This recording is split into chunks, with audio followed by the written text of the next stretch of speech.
Assalamualaikum warahmatullahi wabarakatuh. Nama saya Muhammad Fahmi. Saya akan menjelaskan tentang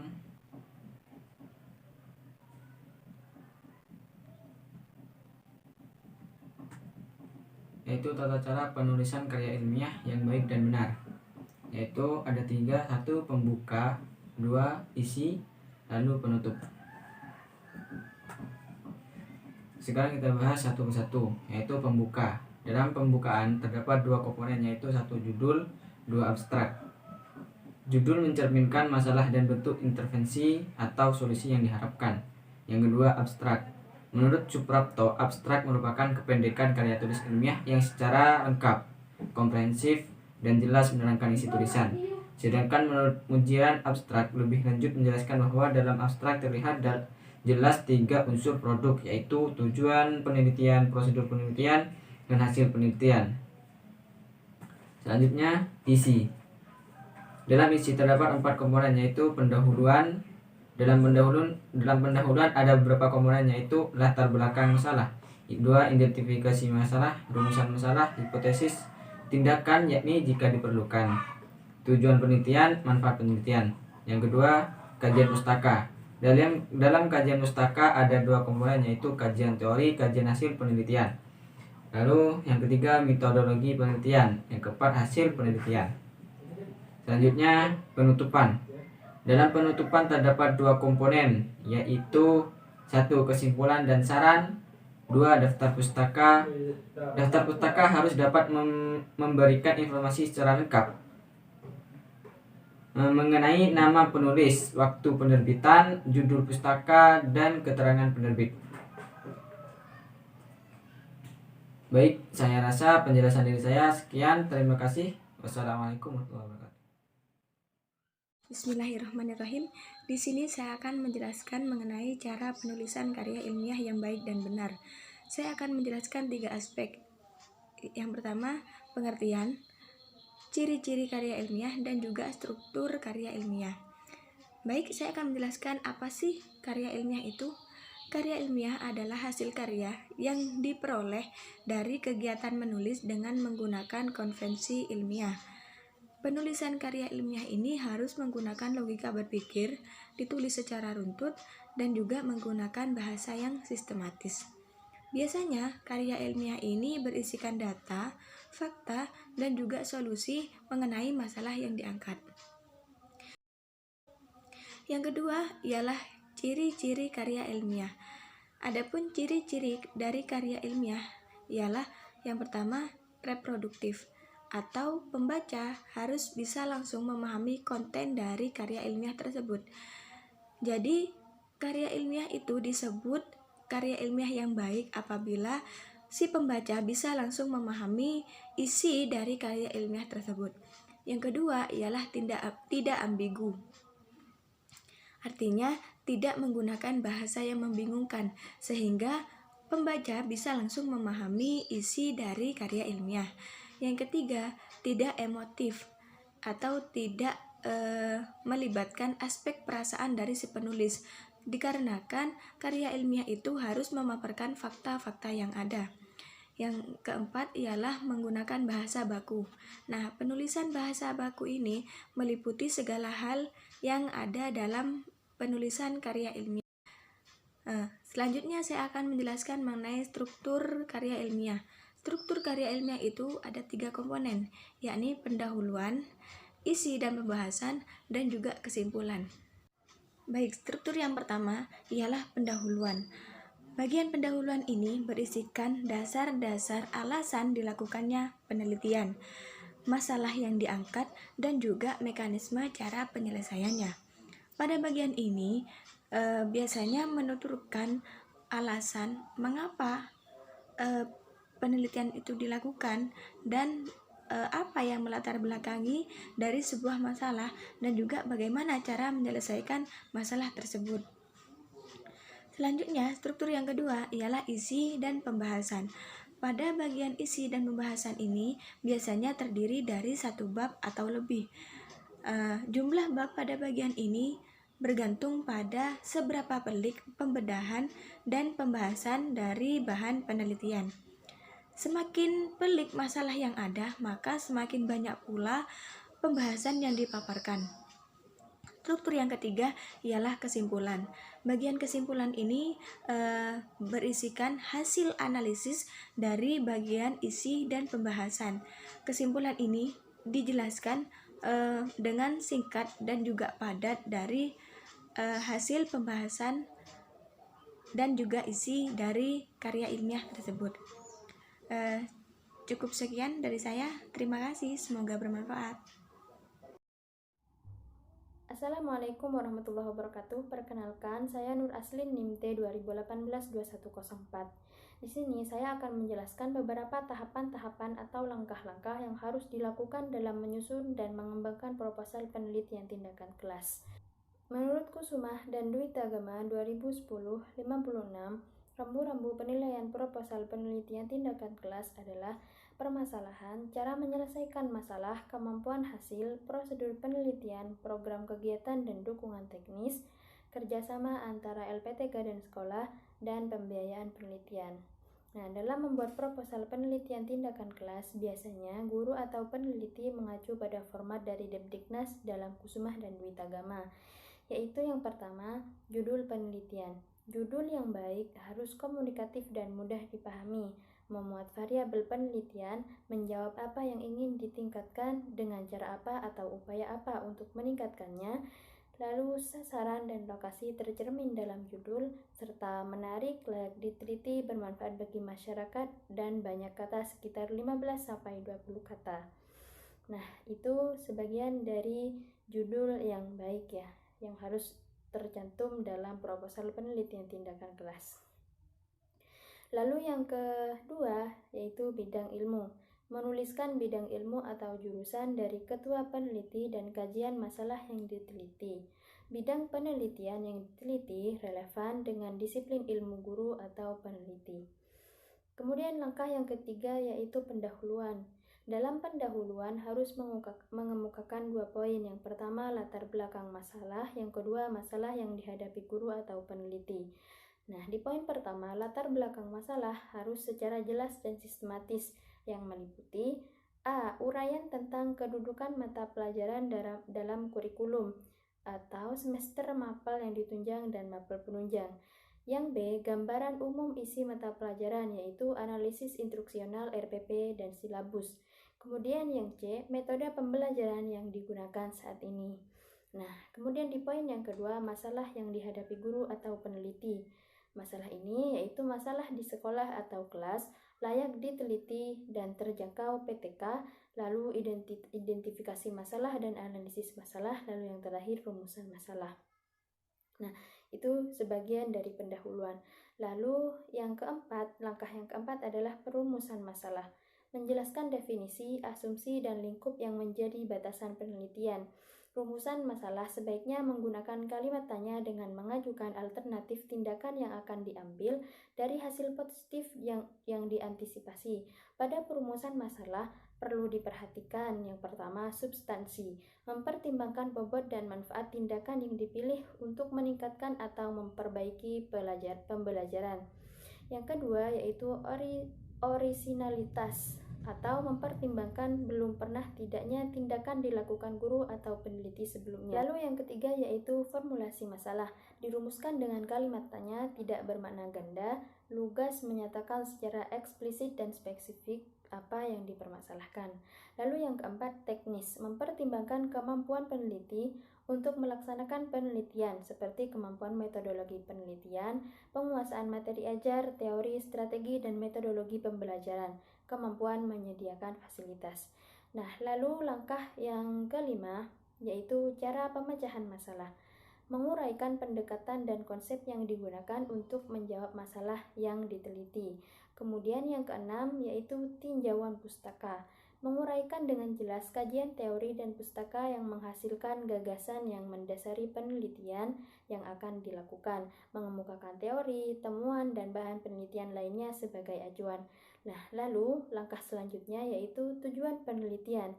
Mengemukakan secara singkat tujuan penelitian yang ingin dicapai berdasarkan permasalahan yang dikemukakan. Kemudian langkah selanjutnya, kontribusi hasil penelitian. menguraikan kontribusi hasil penelitian terhadap kualitas pendidikan sehingga tampak manfaat bagi guru dan siswa atau komponen pendidikan lainnya. Kemudian, selanjutnya metode penelitian. Menguraikan secara jelas prosedur penelitian yang akan dilakukan, menyebutkan objek, latar waktu, dan lokasi penelitian dengan jelas. Kemudian selanjutnya, jadwal penelitian. Membuat jadwal penelitian yang meliputi kegiatan persiapan, pelaksanaan, dan penyusunan proposal hasil penelitian. Kemudian langkah selanjutnya, personalia penelitian. Menguraikan peran jumlah personalia dan jumlah waktu yang digunakan dalam setiap bentuk kegiatan penelitian yang dilakukan. Nah, kemudian yang terakhir, lampiran. Nah, di dalam lampiran ini harus tercantum daftar pustaka, riwayat hidup ketua peneliti dan anggota, lalu pengalaman penelitian yang relevan. Supardi dan Suharjodo 2012-47 menambahkan langkah atau sistematika menyusun proposal penelitian tindakan kelas sebagai berikut. Yang pertama, judul penelitian. Judul harus singkat dan spesifik dan jelas menggambarkan masalah yang akan diteliti. Kemudian yang kedua, pendahuluan, latar belakang masalah. Nah, latar belakang masalah ini harus memaparkan masalah yang diteliti, yaitu benar-benar suatu masalah pembelajaran yang terjadi di kelas. Masalah biasanya didapatkan berdasarkan hasil pengamatan dan kajian yang dilakukan oleh guru. Masalah yang akan diteliti merupakan sebuah masalah yang penting dan mendesak untuk dipecahkan, menjelaskan akar penyebab masalah secara cermat dan sistematis, menjelaskan bagaimana cara mengajar menggunakan metode dan media pembelajaran yang bagaimana, mencari kekurangan sehingga perlu diupayakan solusinya. Lalu yang kedua, perumusan masalah. Perumusan masalah penelitian dalam bentuk suatu rumusan masalah penelitian tindakan kelas, menjelaskan definisi, lingkup, asumsi yang menjadi batasan penelitian. Nah, rumusan masalah sebaiknya menggunakan kalimat tanya dengan mengajukan alternatif tindakan yang akan dilakukan. Nah, kemudian yang ketiga, tujuan penelitian. Mengemukakan secara singkat tentang tujuan penelitian yang ingin dicapai dengan mendasarkan pada permasalahan yang dikemukakan. Lalu yang keempat, manfaat penelitian. Menguraikan kontribusi atau manfaat hasil penelitian terhadap kualitas pendidikan atau pembelajaran untuk guru, siswa, peneliti, atau komponen pendidikan lainnya. Nah, kemudian yang ketiga, kajian pustaka. Langkah yang ketiga ya, kajian pustaka, yaitu mengemukakan teori, pustaka, temuan dan bahan penelitian lain yang mendukung pilihan tindakan untuk mengatasi permasalahan penelitian tersebut. Uraian ini digunakan untuk menyusun kerangka berpikir atau konsep yang akan digunakan dalam penelitian. Yang pertama, kajian teori tentang masalah. What artinya apa? Kemukakan secara teoritis yang berkaitan dengan masalah yang akan diatasi dengan penelitian tindakan kelas. Yang kedua, kajian teori tentang tindakan. How? Kemukakan teori, temuan, dan bahan kajian lain yang relevan dengan ajuan. Yang ketiga, kerangka berpikir. Mencari benang merah bahwa tindakan yang diberikan mampu mengatasi masalah yang dialami oleh peneliti. Lalu yang keempat, hipotesis tindakan. Kemukakan hipotesis tindakan yang menggambarkan tingkat keberhasilan tindakan yang diharapkan. Nah, langkah yang selanjutnya yaitu metode penelitian. Metode penelitian ini berisi setting penelitian, prosedur pelaksanaan siklus penelitian, metode pengumpulan data, dan metode analisis data, kemudian indikator keberhasilan. Nah, langkah selanjutnya yaitu jadwal penelitian. Jadwal penelitian ini meliputi persiapan, pelaksanaan, analisis, dan persiapan siklus berikutnya, penyusunan laporan penelitian, dan penyerahan laporan dalam bentuk bar chart. Jadwal penelitian disusun berdasarkan kegiatan penelitian sesuai dengan waktu yang ditetapkan. Lalu yang terakhir, lampiran. Nah, di dalam lampiran ini harus menyertakan daftar pustaka, rancangan materi, pedoman observasi, pedoman wawancara, materi ajar, dan alat pengumpulan data. Nah, itulah langkah-langkah atau metode atau tahapan-tahapan yang harus dilakukan dalam menyusun dan mengembangkan proposal penelitian tindakan kelas. Mungkin hanya itu yang bisa saya sampaikan, kurang lebihnya mohon maaf. Wassalamualaikum warahmatullahi wabarakatuh. Assalamualaikum warahmatullahi wabarakatuh. Nama saya Muhammad Habib Alwi, NIM T 2018-2083. Saya presentator yang keempat, yakni menjelaskan tentang laporan penelitian tindakan kelas. Laporan penelitian adalah bentuk karya ilmiah yang berisi tentang segala macam yang telah dilakukan serta hasil yang diperoleh dari kegiatan penelitian tindakan kelas. Setiap lembaga biasanya memiliki bentuk atau format laporan penelitian yang berbeda. Namun, demikian pada umumnya memiliki 3 bagian penting, yaitu bagian muka, yakni bagian cover, bagian isi atau text body, dan bagian penutup. Yang pertama yakni bagian muka yang terdiri atas sampul muka. Pada sampul muka yang ditulis adalah apa saja? Yang berisi judul PTK, tujuan akademik laporan penelitian, lambang lembaga, nama peneliti, dan nama lembaga. Kemudian isi dari bagian muka tersebut selanjutnya itu halaman judul. Halaman judul adalah halaman awal yang ditulis persis seperti sampul muka. Kemudian halaman pengesahan adalah lembar yang berisi identitas peneliti, jenis penelitian, jumlah dana yang diperlukan termasuk sumbernya, tanda tangan peneliti, serta tanda tangan pejabat yang berwenang. Kemudian isi dari muka tersebut adalah abstrak, yakni ringkasan isi laporan peneliti dari mulai masalah metode penelitian, instrumen peneliti, hasil, simpulan, dan saran. Abstraksi biasanya ditulis dengan jarak 1 spasi dan diupayakan tidak lebih dari 1 halaman. Kemudian kata pengantar yang berisi substansi laporan penelitian dan biasanya juga ucapan terima kasih kepada setiap orang. Setiap orang yang telah membantu menyelesaikan penelitian. Kemudian daftar isi dan dilanjutkan dengan daftar tabel dan daftar gambar. Kemudian bagian isi. Yang bagian isi di sini 5 bab, bahkan ada yang lebih. Berikut ini diusulkan salah satu model bentuk laporan. Format bagian isi laporan berbeda-beda. Ada yang terdiri atas 3 bab, 4 bab, yakni yang bab pertama pendahuluan, latar belakang masalah, rumusan masalah, tujuan penelitian, manfaat penelitian, kerangka pemikiran, hipotesis penelitian. Kemudian isi dari bab 2 yakni tinjauan mustaka, atau judul bab ini disesuaikan dengan judul penelitian. Kemudian isi dari bab ketiga itu prosedur penelitian, yang mana isinya itu perencanaan penelitian meliputi metode penelitian, lokasi dan subjek penelitian, teknik dan instrumen penelitian.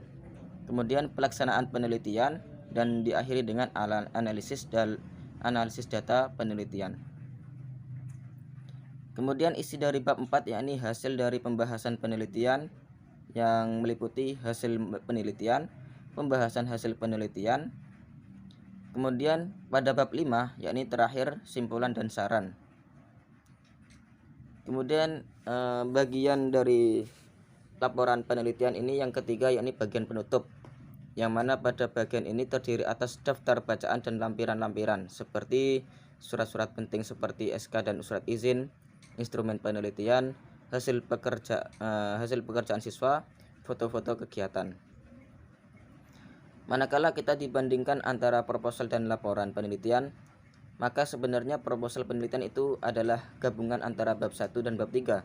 Dengan demikian, manakala proposal penelitian telah tersusun dengan benar, sebenarnya sebagian besar laporan penelitian sudah tersusun. Poin yang selanjutnya itu beberapa petunjuk penting. Yang pertama itu merumuskan hasil dan pembahasan penelitian. Hasil penelitian berisikan tentang kejadian-kejadian yang diperoleh dalam setiap siklus, yang terdiri atas perencanaan, implementasi, hasil observasi, dan refleksi. Di samping itu, hasil penelitian juga merumuskan hasil sesuai dengan rumusan masalah yang tercantum dalam bab 1. Manakala dalam penelitian kita merumuskan 3 rumusan masalah, maka hasilnya pun ada 3.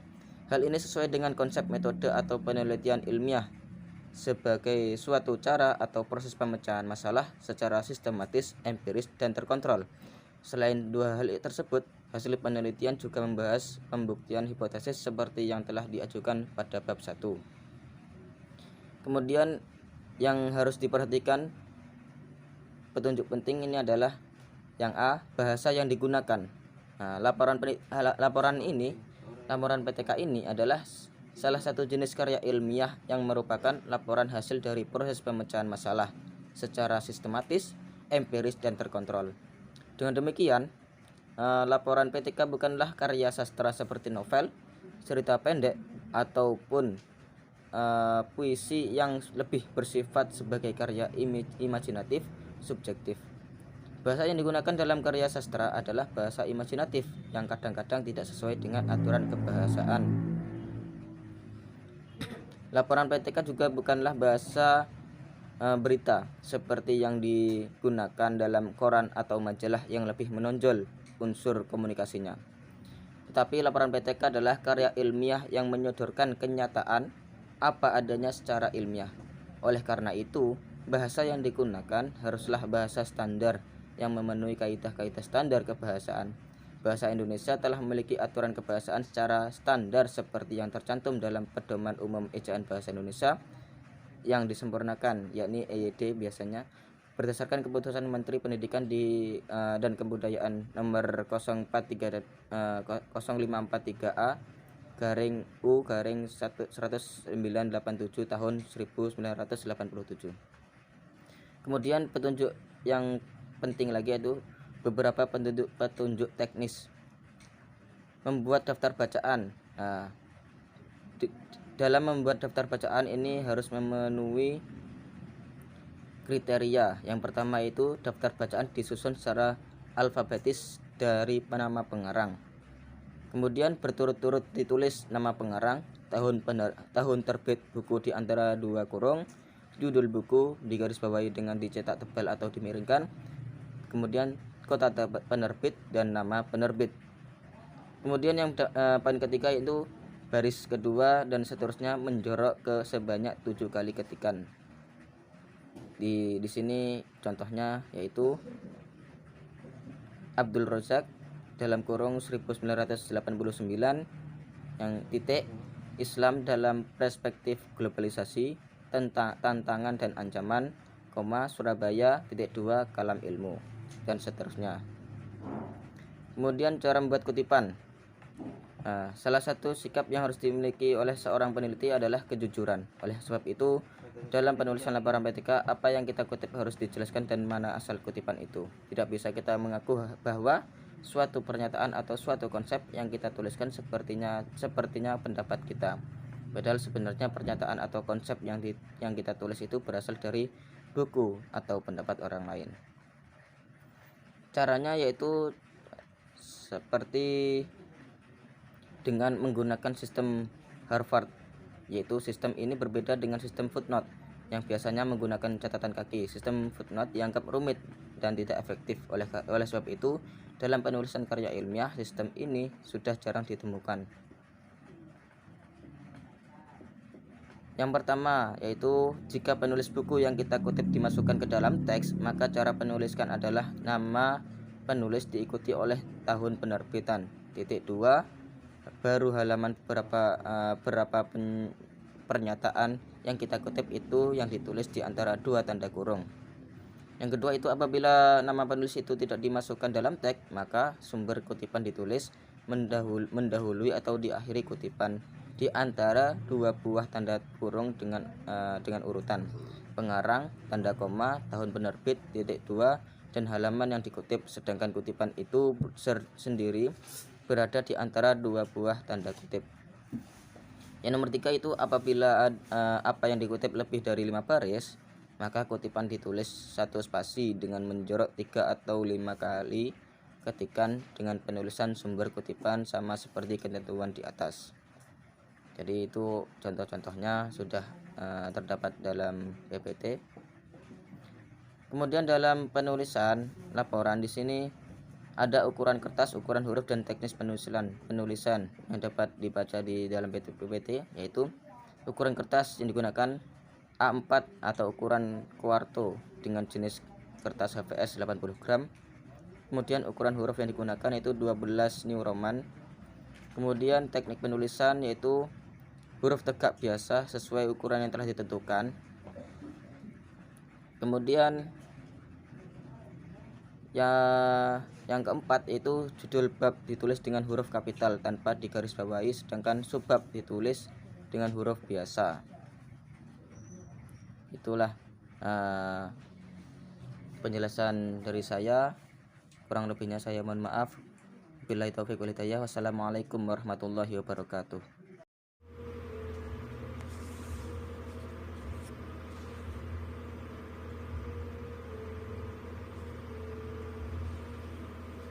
Assalamualaikum warahmatullahi wabarakatuh. Nama saya Muhammad Wildan Muhammadun, NIM T2018-200. Di sini saya akan menjelaskan tentang sistematika proposal pendidikan tindakan kelas.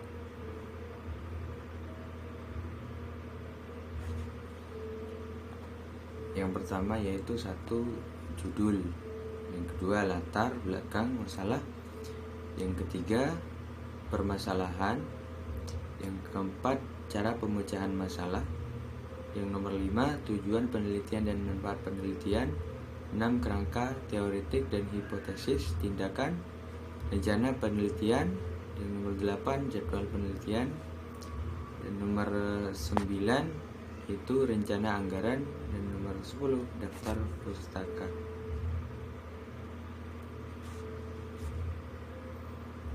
Untuk yang pertama yaitu judul. Judul pendidikan tindakan kelas itu hendaknya dinyatakan dengan akurat dan padat. Permasalahan serta bentuk tindakan yang dilakukan peneliti sebagai upaya pemecahan masalah. Nah, untuk yang kedua yaitu latar belakang masalah. Dalam latar belakang masalah ini hendaknya diuraikan urgensi penanganan permasalahan yang diajukan itu melalui pendidikan tindakan kelas. Dan untuk yang selanjutnya yaitu permasalahan. Permasalahan yang diusulkan untuk ditangani melalui pendidikan tindakan kelas yaitu dijabarkan secara lebih rinci dalam bagian ini. Yang keempat yaitu cara pemecahan masalah. Alternatif pemecahan yang diajukan hendaknya mempunyai landasan konseptual yang mantap dan bertolak dari hasil analisis masalah. Kemudian yang selanjutnya yaitu tujuan penelitian dan manfaat penelitian. Tujuan pendidikan tindakan kelas itu hendaknya dirumuskan secara jelas. Dan kemudian kerangka teoretik dan hipotesis tindakan. Pada bagian ini diuraikan landasan substansif dalam arti teoretik atau metodologika yang dipergunakan peneliti dalam menentukan alternatif yang akan diimplementasikan seperti itu. Dan selanjutnya itu rencana penelitian. Rencana penelitian itu ada 6. Yang pertama yaitu setting penelitian dan karakteristik subjek penelitian. Dan yang kedua variabel yang diselidiki. Dan selanjutnya rencana tindakan. Yang keempat data dan cara pengumpulannya. Yang nomor 5 indikator kinerja. Yang nomor 6 tim peneliti dan tugasnya. Dan yang selanjutnya jadwal penelitian. Jadwal kegiatan penelitian disusun dalam matriks yang menggambarkan urutan kegiatan dari awal sampai akhir. Dan selanjutnya itu rencana anggaran. Rencana anggaran ada 2 yaitu komponen-komponen pembiayaan. Yang kedua cara merinci kegiatan dan pembiayaan. Dan untuk yang selanjutnya yaitu daftar pustaka. Daftar pustaka itu disusun menurut urutan abjad pengarang. Lebih baik pustaka itu benar-benar relevan dan benar-benar atau sungguh-sungguh dipergunakan dalam penelitian. Dan untuk yang terakhir, lampiran dan lain-lain. Bagian lampiran itu dapat berisi kurikulum ketua dan para anggota tim inti. Itu mungkin hanya itu saja dari saya. Jika ada salah, wassalamualaikum warahmatullahi wabarakatuh. Assalamualaikum warahmatullahi wabarakatuh. Perkenankan, saya Binti Soleha, NIM T 2018-2091. Kali ini saya akan menjelaskan kepada kalian mengenai materi tentang sistematika dalam laporan penelitian tindakan kelas. Ketika kita ingin membuat sebuah laporan penelitian, kita harus mengacu pada poin-poin penting. Adapun terdapat 3 poin bagian penting yang bisa dijadikan kita sebagai pedoman. Poin-poin penting tersebut meliputi 3 bagian. Yang pertama bagian pembuka, yang kedua bagian isi, dan yang ketiga bagian penutup. Adapun di bagian pembuka meliputi halaman judul, abstrak, kata pengantar, dan daftar isi. Ketika kita ingin membuat sebuah judul, apa itu judul? Jadi, judul mencerminkan sebuah masalah dan bentuk intervensi atau solusi yang diharapkan. Jadi, peneliti diharapkan dapat memecahkan sebuah masalah dari judul yang dipaparkan. Dan formulasi dalam kita membuat sebuah judul hendaknya jelas, mudah dipahami pula. Misalnya, saya akan memberikan sebuah contoh judul laporan penelitian, yaitu peningkatan hasil belajar bahasa Arab melalui metode Al-Qawaid wa Tarjamah dengan menggunakan media visual gambar bagi siswa kelas 4 Madrasah Ibtidaiyah Negeri Kolamayan Wonodadi Militer. Jadi ini bisa dijadikan sebuah contoh sederhana ketika kita membuat sebuah judul. Kemudian mengenai abstrak. Jadi dengan adanya abstrak ini diharapkan pembaca akan memperoleh gambaran secara umum dari laporan penelitian. Kemudian mengenai bagaimana cara penulisannya abstrak, yakni pengetikan dalam abstrak berjarak 1 spasi dan panjang abstrak ini maksimal 200 kata, tidak boleh lebih dari 1 halaman. Kemudian di dalam abstrak ini terdapat kata kunci. Jadi kata kunci ini terdiri dari 3 sampai 8 kata. Misalnya kita ambil kata kunci dari judul laporan penelitian tadi, kita bisa ambil kata kunci metode Al-Qawaid wa Tarjamah, media visual gambar, dan peningkatan hasil belajar bahasa Arab. Kemudian yang poin ketiga mengenai kata pengantar. Apa itu kata pengantar?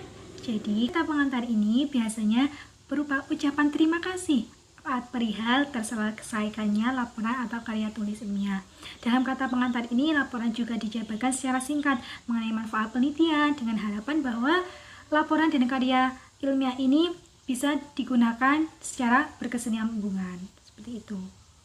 Selanjutnya mengenai daftar isi. Apa itu daftar isi? Jadi daftar isi ini adalah urutan sebuah judul pada setiap bab halaman yang berada pada sebuah penulisan karya tulis ilmiah. Selanjutnya bagian kedua yakni bagian isi. Di dalam bagian isi ini terdapat beberapa bab. Bab pertama yakni bab pendahuluan, terdiri dari latar belakang.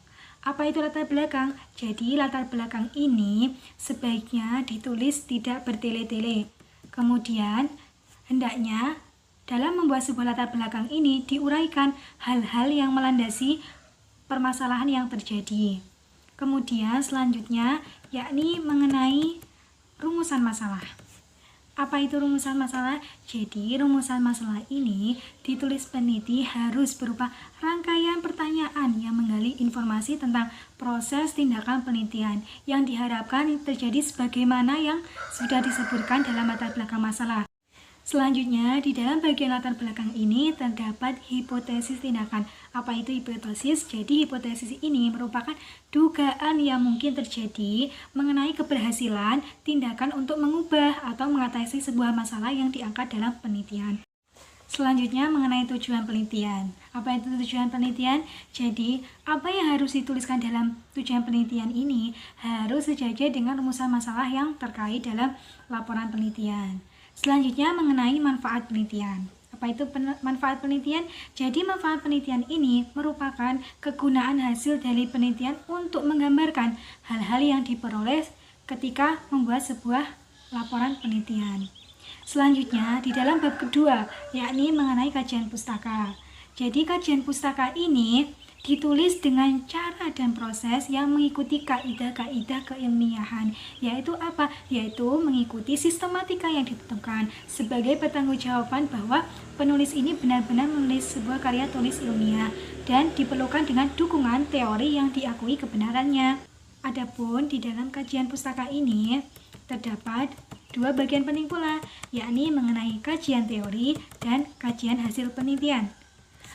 Jadi kajian teori ini merupakan segala sesuatu informasi atau informasi tertulis dan hasil-hasil penelitian yang relevan dan dengan variabel atau masalah yang diteliti. Dan kajian teori ini digunakan sebagai rujukan dalam menentukan sebuah masalah dan kerangka berpikir sebagai acuan atau landasan dalam sebuah penelitian.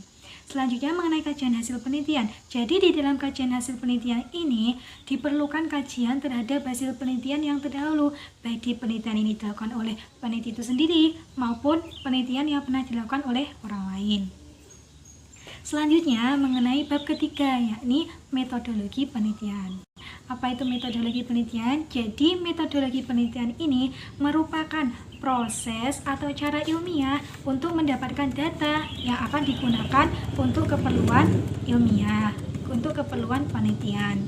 Selanjutnya di dalam bab ketiga metodologi penelitian ini terdapat objek penelitian, yakni objek penelitian ini dikemukakan apa yang menjadi objek penelitian atau tindakan yang dilakukan dalam sebuah penelitian. Selanjutnya juga terdapat setting atau lokasi. Pada bagian ini disebutkan di mana penelitian itu dilakukan. Kemudian terdapat pula metode pengumpulan data.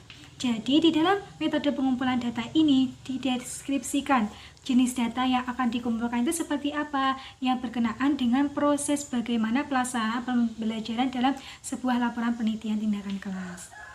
Selanjutnya bab keempat, yakni hasil penelitian. Jadi di dalam hasil penelitian ini terdapat beberapa poin penting, yakni yang pertama, gambaran sekilas mengenai setting, yakni pada bagian ini disebutkan di mana penelitian itu dilakukan, kapan dilakukan, kemudian jelaskan karakteristik subjek penelitiannya itu seperti apa, gitu.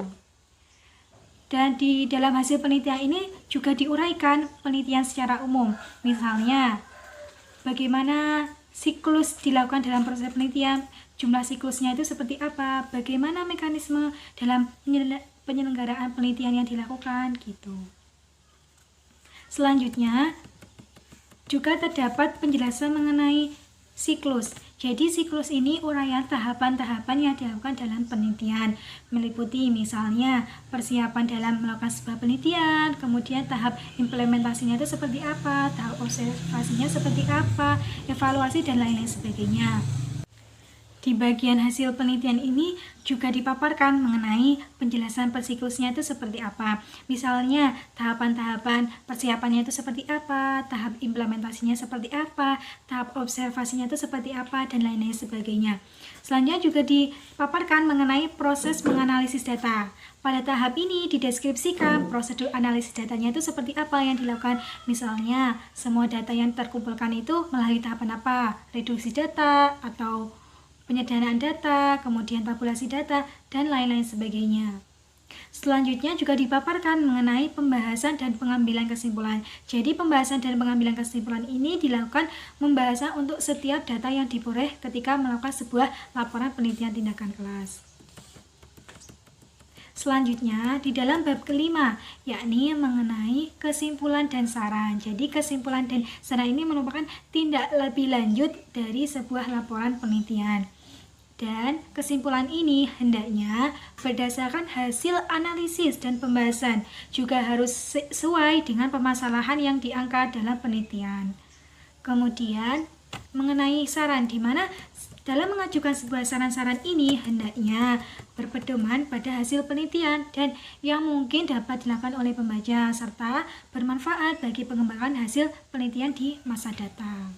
Selanjutnya di bagian ketiga, yakni bagian penutup, di mana di bagian penutup ini terdapat poin-poin penting pula, yakni daftar pustaka, lampiran-lampiran, kurikulum vitae, di mana daftar pustaka yakni harus dapat memberikan informasi secara lengkap mengenai nama penulis, waktu penulis, judul pustaka, dan keterangan penerbit. Biasanya kita mengambil singkatan, yakni Natajukopen, untuk mempermudah kita dalam membuat sebuah daftar pustaka.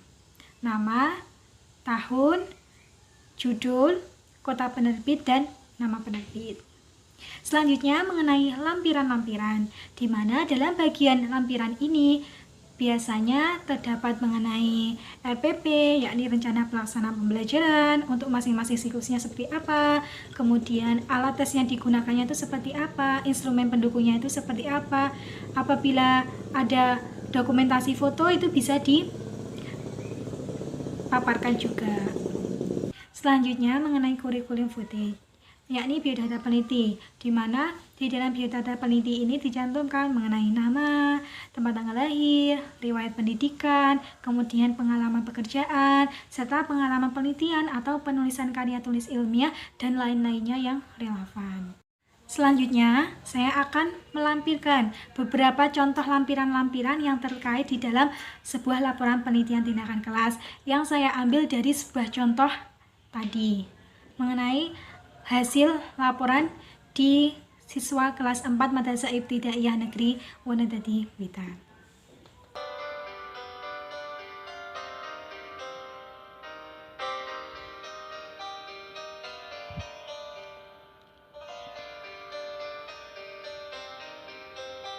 Baik, terima kasih. Itu saja secara singkat penjelasan dari saya mengenai sistematika dalam laporan penelitian tindakan kelas.